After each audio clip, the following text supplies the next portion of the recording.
نحمد ونصلی علی رسول الکریم اما بعد فاعوذ باللہ من الشیطان الرجیم بسم اللہ الرحمن الرحیم واما ما ينفع الناس فيمكث في الارض وقال النبی صلی اللہ علیہ وسلم الدین النصیحہ وقال النبی صلی اللہ علیہ وسلم خیر الناس من ينفع الناس صدق اللہ العظیم وصدق رسولہ النبی الکریم ونحن علی ذلک لمن الشاہدین والشاکرین۔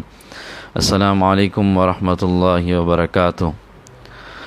رسول اللہ صلی اللہ علیہ وسلم کی تعلیمات میں سے ایک تعلیم یہ بھی ہے کہ اللہ کے نبی صلی اللہ علیہ وسلم نے ارشاد فرمایا الدین النصیحہ، دین خیر خواہی کا نام ہے۔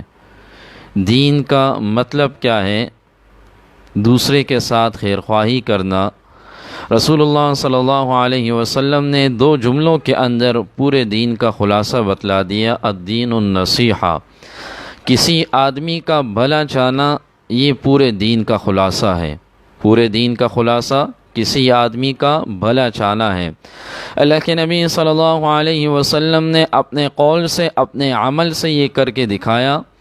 اللہ کے نبی صلی اللہ علیہ وسلم کے صحابہ نے بھی اس پر عمل کر کے دکھایا۔ الدین النصیحہ، الدین یہ بھی معرفہ ہے، النصیحہ یہ بھی معرفہ ہے۔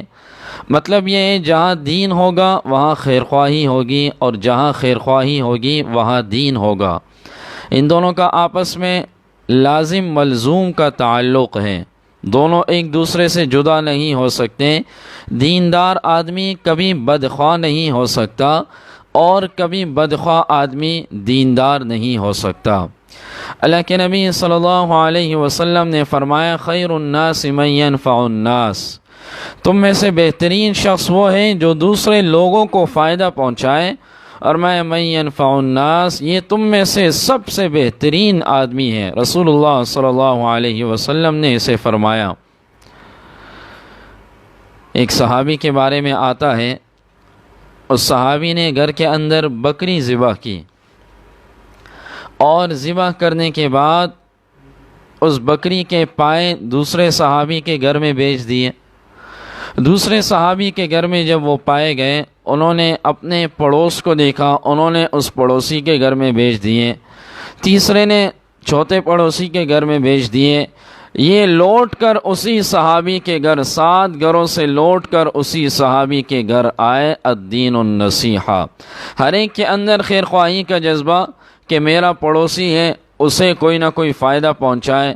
اس نے کہا میرا پڑوسی ہے، اسے کوئی نہ کوئی فائدہ پہنچائے۔ اس نے کہا میرا پڑوسی ہے، اسے کوئی نہ کوئی فائدہ پہنچائے۔ ہر ایک کے دل میں دوسرے مسلمان کے لیے خیر خواہی کا جذبہ۔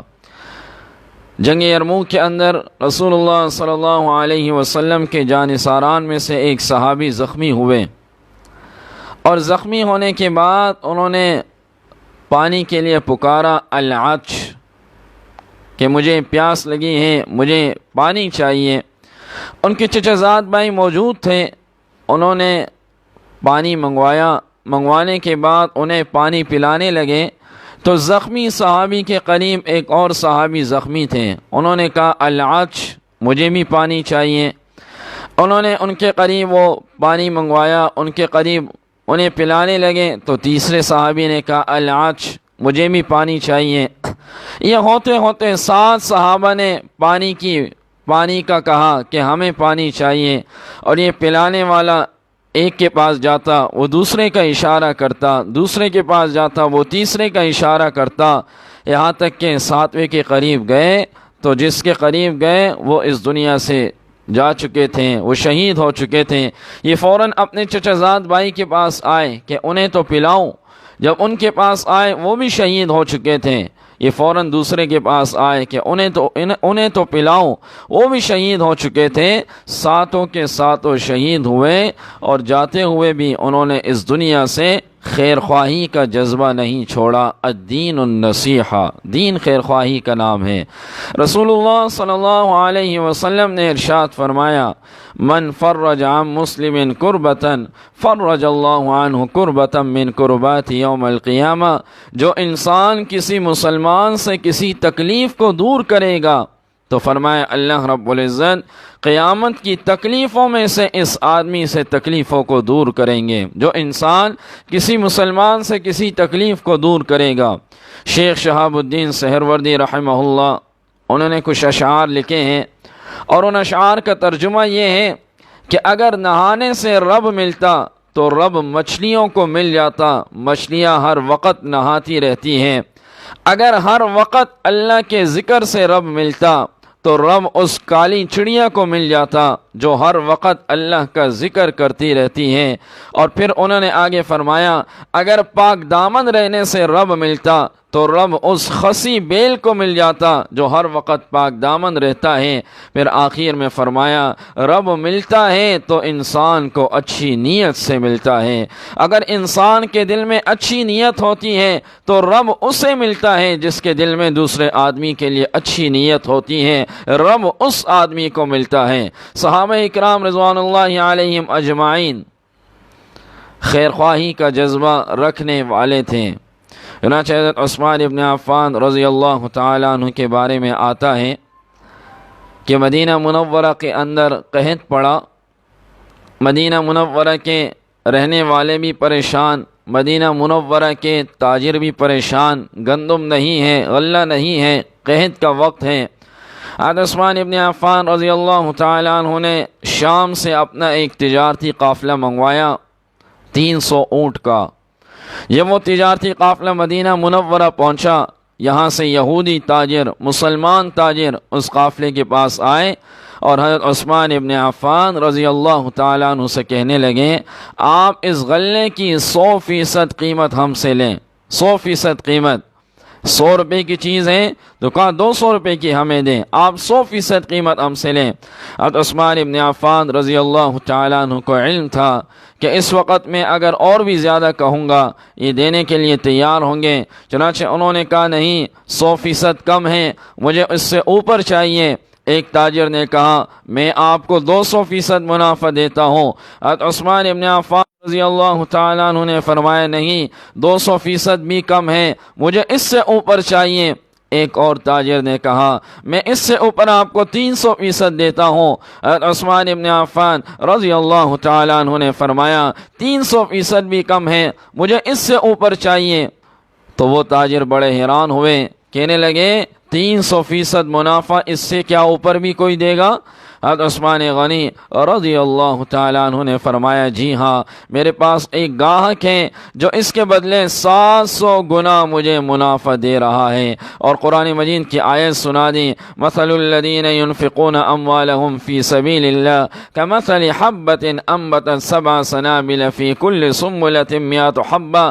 اللہ کے راستے میں مال دینا، خرچ کرنا، اس کی مثال ایسی ہے جیسا کہ ایک آدمی نے زمین کے اندر دانہ ڈالا، اس سے 7 بالیاں نکلی، ہر بالی میں 100 دانے نکلے، 700 دانے نکلے۔ اللہ کے راستے میں خرچ کرنے کی مثال بھی ایسی ہے۔ حضرت عثمان ابن عفان رضی اللہ تعالیٰ عنہ نے فرمایا میں اپنا یہ تمام مال اللہ کے راستے میں فقراء کے اندر فی سبیل اللہ تقسیم کرتا ہوں۔ یہ تھا مسلمانوں کا جذبہ، الدین النصیحہ، دین خیرخواہی کا نام ہے۔ ایک بزرگ کے بارے میں ایک بزرگ کے پاس ایک شخص آیا اور کہنے لگا حضرت فلاں آدمی میرے بارے میں بہت برائی کرتا ہے میری، کیا میں اس کی بھی برائی کروں؟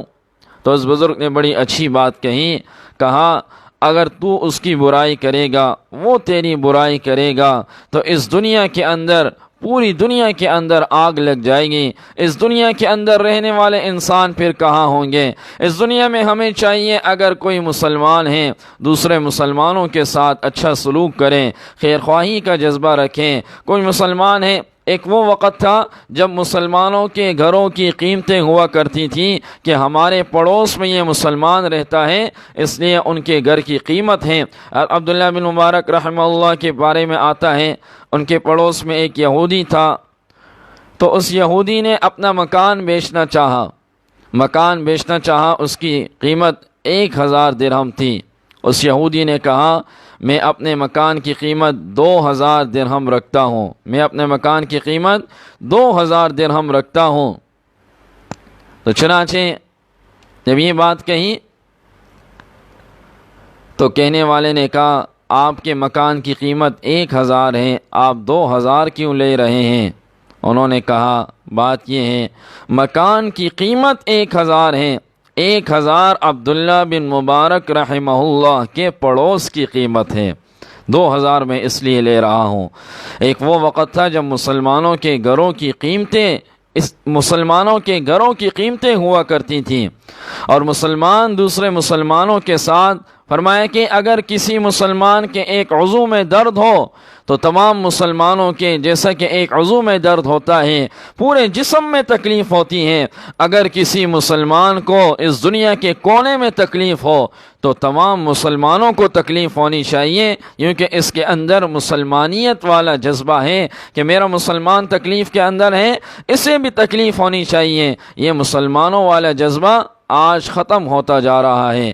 رسول اللہ صلی اللہ علیہ وسلم نے یہی تعلیمات اپنے صحابہ کو بتلائی۔ امام ابو حنیفہ رحمہ اللہ کے بارے میں آتا ہے کہ امام ابو حنیفہ رحمہ اللہ کے پاس ایک عورت آئی، اور حضرت کی دکان تھی کپڑے کی، وہ عورت کپڑا بیچنے لگی، حضرت یہ کپڑا میں نے آپ کو بیچنا ہے، آپ کتنے میں خریدیں گے؟ تو امام ابو حنیفہ رحمہ اللہ نے کہا آپ نے کتنے میں بیچنا ہے؟ وہ کہنے لگی میں نے 100 درہم میں بیچنا ہے۔ امام ابو حنیفہ رحمہ اللہ کہنے لگے آپ کے گھر میں کوئی مرد ہو، کوئی آپ کا محرم ہو تو اسے لے آئیے، آپ کے کپڑے کی قیمت 100 درہم نہیں، اس سے زیادہ ہے۔ وہ کہنے لگے آپ 150 دینے۔ امام ابو حنیفہ رحمہ اللہ نے کہا نہیں، اس کی قیمت زیادہ ہے، آپ کسی محرم کو لے آئیں۔ چنانچہ وہ کسی کو لے آئی۔ امام ابو حنیفہ رحمہ اللہ نے فرمایا آپ کے اس کپڑے کی قیمت 300 درہم ہے۔ وہ آئی بیچنے والی 100 درہم میں، اور لینے والا ان سے لے رہا ہے 300 درہم میں۔ یہ وہ وقت ہے کہ جب مسلمان ایک دوسرے کے لیے خیر خواہی کا جذبہ رکھ رہے ہیں۔ ایک انگریز نے سفر کیا بغداد کا، اور بغداد کا سفر کیا، اور اس نے کہا میں دیکھوں تو صحیح مسلمان اتنے جہاں بھی جا رہے ہیں کامیابیاں ان کے قدم چومتی ہیں، آخر ان مسلمانوں کا راز کیا ہے؟ چنانچہ بغداد آیا، اور بغداد آنے کے بعد کسی ہوٹل کے اندر گیا۔ جب اندر گیا کھانا کھانے لگا، سامنے ایک نوجوان اسے بڑے غور سے دیکھ رہا تھا۔ کھانا کھانے کے بعد جب یہ اس کی پیمنٹ، اس کا بل ادا کرنے لگا تو کہنے والے نے کہا آپ کی پیمنٹ ادا ہو چکی ہے۔ اس سے کہا میری پیمنٹ کس نے ادا کی؟ تو انہوں نے کہا آپ کے سامنے ایک نوجوان تھا، اور وہ نوجوان آیا اور کہنے لگا لگتا ہے یہ ہمارے شہر میں نیا آیا ہوا ہے، چلو یہ نیا آیا ہے، آج میں اس کی مہمان نوازی کر دیتا ہوں، لیکن میرا مت بتانا۔ وہ بڑا حیران ہوا کہ واقعی مسلمانوں کے اندر یہ خیر خواہی کا جذبہ ہے، اسی لیے یہ مسلمان آگے بڑھ رہے ہیں۔ وہ ہوٹل سے باہر نکلا، دکان سے کوئی چیز خریدنے لگا، تو خریدتے ہوئے اس دکاندار نے کہا یہ چیز فلاں سامنے دکان سے لے لو، میرے پاس بھی ہیں لیکن یہ سامنے والے دکان سے لے لو آپ۔ چنانچہ وہ گیا، سامنے والے دکان سے وہ چیز لی، واپس اس دکاندار کے پاس آیا اور کہنے لگا کہ آپ کے پاس یہ چیز موجود تھی، یہی قیمت آپ کی ہے، یہی قیمت اس کی ہے، آخر آپ نے مجھے اس کی طرف ریفر کیوں کیا؟ تو وہ کہنے لگا بات یہ ہے آج صبح سے اللہ نے مجھے بہت مال دے دیا ہے، صبح سے میرے پاس گاہک آ رہے ہیں، اللہ نے مجھے اتنا منافع دے دیا ہے کہ میں اپنے بچوں کا پیٹ 1-2 دن تک پال سکتا ہوں۔ یہ میرا بھائی سامنے ہے، صبح سے یہ بیٹھا ہوا ہے، کوئی گاہک نہیں آ رہا تھا، تو میں نے کہا میرے اس مسلمان بھائی کی خیر خواہی ہو جائے۔ الدین النصیحہ، دین خیر خواہی کا نام ہے۔ یہ وہ وقت تھا جب صحابہ کے علاوہ تابعین کا دور، اور اس کے بعد کا دور جب مسلمان ایک دوسرے مسلمان کے لیے بھلائی کا سوچتے تھے۔ اللہ کرے آج بھی یہ جذبہ ہمارے دلوں میں آ جائے اور ہم ایک دوسرے کے ساتھ بھلائی کرنے والے بن جائیں۔ اللہ رب العزت عمل کرنے کی توفیق عطا فرمائے۔ وآخر دعوانا ان الحمد للہ رب العالمین۔ ماں کی شان میں فرمائش کی ہے، تو ماں کی شان میں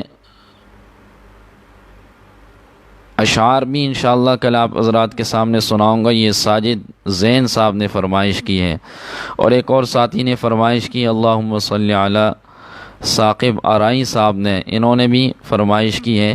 انشاءاللہ یہ اشعار کل آپ حضرات کے سامنے پیش کروں گا۔ دعا ہے کہ اللہ رب العزت ان باتوں پر عمل کی توفیق عطا فرمائے۔ وآخر دعوانا ان الحمد للہ رب العالمین۔